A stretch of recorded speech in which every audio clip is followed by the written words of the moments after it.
আসসালামু আলাইকুম।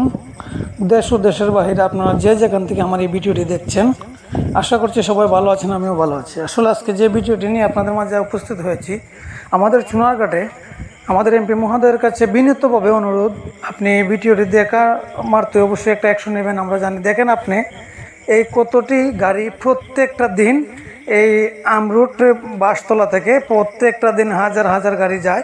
এখানে রাস্তার মধ্যে গাড়ি রাখে পার্কিং করে, অনেক সমস্যা হয় সাধারণ জনগণের। তাই সাধারণ জনগণের দাবি, আপনি বিষয়টা একটু দেখবেন খুব দ্রুত। কারণ কেননা এই যে রাস্তাগুলি ভেঙে যাচ্ছে, তারপরে একটা গাড়ি ক্রস হতে পারছে না, দেখতে পাচ্ছেন আপনারা। আসলে আমরা কোন দুনিয়াতে বসবাস করতেছি যে এখানে দুইটা টমটম পাস হইতে পারে না, এখানে বড় বড় ডিস্ট্রিক্ট গাড়িগুলা কিভাবে পাস হবে, এটা আমরা মানতে পারতেছি না।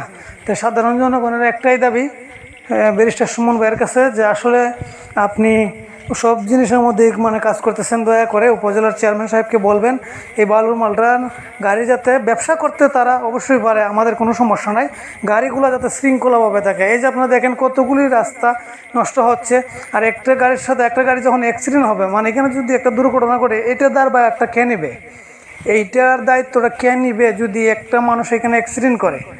আমরা সারাটা দিন এখানে থাকি, আমরা দেখতে পারি কতগুলি গাড়ি এখানে আসে, কতগুলি গাড়িতে কি বলবো। আসলে আপনারা দেখেন একটু একটু করে, আমি দেখাচ্ছি এই যে একটা সিএনজি পাস হতে পারছে না, সিএনজিটা সাইডে আইনা দাঁড় করে রাখতেছে।